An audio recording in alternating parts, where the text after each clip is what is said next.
Sugeng rawuh para pamirsa. Wah, seneng banget bisa ketemu maneh. Ing kalodogan iki, ayo lo kita bebarengan ngulandara ing jagade basa. Tapi iki dudu basa biasa lo. Iki basa sing uga dadi seni adiluhung. Ya bener. Dina iki kita arep buka selambu kaendahane basa rinengga. Basa Jawa sing wah, kebak rerenggan lan makna sing jero tenan. Coba dirungokake dhisik nggih. Becik ketitik ala ketara. Kepriye? Krasa ta wiramane? Endah tenan. Mbok menawa ana sing durung ngerti tegese, tapi unine wae wis mantep ing kuping. Bener ora? Nah, iki lho mung secuil conto saka dasyate basa rinengga. Maknane jero banget. Apa wae tumindak kita arep apik utawa ala, suwe-suwe mesti bakal ketara. Oke, jadi iki panduan mlaku-mlaku kita ing galeri basa iki. Kapisan, kita arep nyawang seni basa kang endah. Bar kuwi kita ngrungokake wirama, swara, lan makna. Banjur kita nyinaoni daya pangaribawane basa sing ora bloko suta. Terus ana cangkriman, tembang, lan parikan sing nyenengake. Lan pungkasan kita deleng langsung kepriye basa rinengga iki dienggo. Wis siap? Oke, ayo langsung mlebu ing perangan kapisan. Seni basa kang endah. Dadi, apa to sakjane basa rinengga kuwi? Apa mung ben basane krungu keren ngono? Oh, ora mung kuwi. Iki ana filosofi budayane sing jero banget ing burine. Dadi, basa rinengga kuwi saka tembung rengga, sing artine macaki utawa ngendahake. Intine iki seni ngroncik basa sing disengaja, kaya wong batik kae lho, tujuane ora liya kanggo ngluhurake pacelaton lan njaga karukunan. Dadi dudu mung kanggo pamer nggih. Iki cara wong Jawa njaga warisan budaya sing adiluhung, sing ajine dhuwur banget. Basa ora mung kanggo ngomong, tapi uga kanggo ngrasa. Nah, saiki kita wis ngerti apa kuwi basa rinengga. Ayo, saiki geser sitik mlebu perangan sabanjure. Kita arep ndeleng kepriye carane kaendahan kuwi diciptakake. Fokuse saiki ana ing musike basa, yaiku wirama, swara, lan makna. Penasaran to? Kepriye dolanan swara bisa nguwatake rasa? Piranti kapisan kanggo macaki basa jenenge Purwakanti. Apa kuwi? Gampange iki seni ngronce swara khas Jawa. Dadine ana melodi lan wirama sing nambahi rasa ing saben omongan. Iki teknik mbaleni swara ben ukarane luwih kepenak dirungokake, gampang diapalne lan krasa luwih greget ngono lho. Jenise ana 3. 1. Guru swara. Iki mbaleni swara vokal kaya a, i, u, e, o. 2. Guru sastra, iki mbaleni swara konsonan. Lan 3. Lumaksita, wah iki mbaleni tembung wutuh kanggo nyambungke ukara siji lan sijine. Bedane apa? Ya jelas efek puitisé beda. Guru swara nggawe swasana, guru sastra menehi tekanan, lan lumaksita kuwi nggawe alur sing nyambung terus kaya wong mlaku. Nah, iki contoh sing paling misuwur saka guru sastra. Bobot, bibit, bebit. Rungokno swara B-ne diambali terus. Iki ringkes banget, tapi maknane jero tenan. 3 paugeran penting kanggo milih jodoh, kualitas diri, asal-usul, lan status sosial, dadi siji frasa sing ringkes, mantep, lan gampang banget dieling-eling. Luar biasa ta?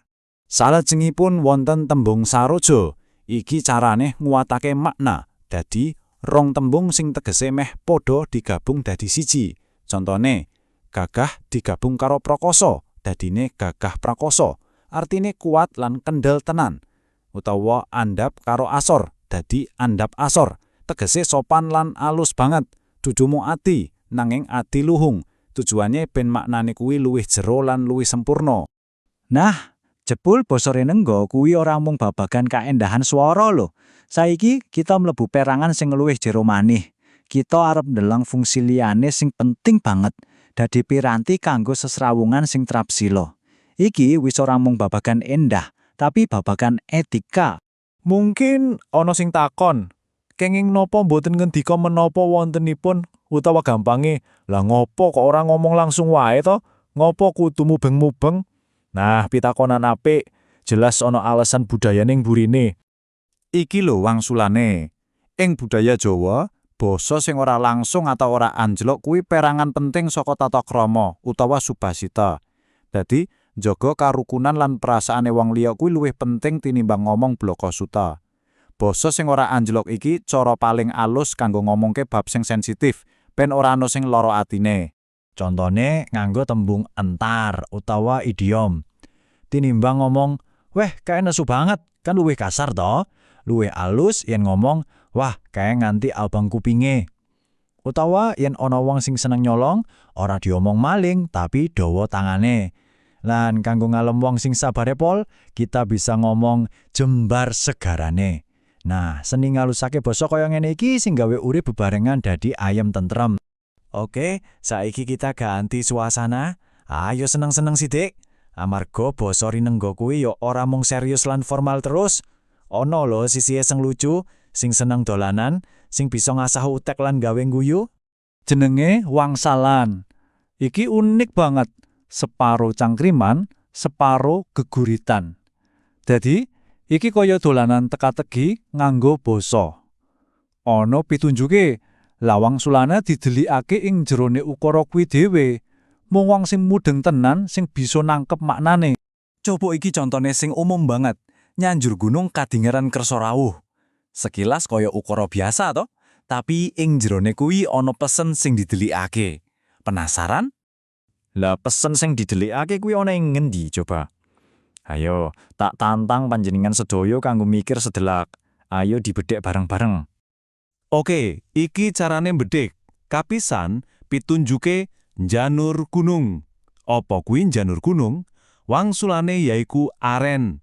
Nah, saiki delengen tembung kading aren. Krungu toh? Wangsulan aren didelikake ing kono. Dadi tegese ukara kuwi, wah kok aneh ora dinyono-nyono kok teko. Konsep sing ketoke rumit jebul dadi dolanan sing nyenengake banget toh. Saiki kita wis tekan perangan pungkasan. Ing kene kita bakal nyawang kepriye kabeh unsur sing wis kita rembung mau, Purwakante, tembung soroja, wangsalan, kabeh digabung dadi siji dening para ahli ing kahanan sing nyata. Kepriye wujude? Salah siji contone ing panyandraman tenan. Rungokno kaendahane ukara iki yen kanggo nggambarake penganten putri. Ikal sipating jalma sawantah panyayah Batari Ratih ngejawantah. Maknane sifat manungsane kaya ilang, ganti dadi kaya Dewi Ratih, Dewi kaendahan sing manjalma. Wah, nganggo basa rinenggah, mantenan kuwi ora mung acara biasa, tapi dadi prastawa suci sing magis tenan. Terus delengen angka iki, 2000 nganti 3000. Angka apa iki? Kuwi lho gunggunge kosakata unik sing bisa digunakake dening siji pambiwara utawa MC mantenan ing siji upacara. Bayangno, iki bukti nyata yen basa rinengma kuwi ora mung seni, tapi pancen butuhake kaprigelan lan kawruh basa sing luar biasa. Tapi mesti ana tantangane ing jaman saiki. Panganggone basa Jawa kuno utawa Kawi sing endah kuwi saya suda.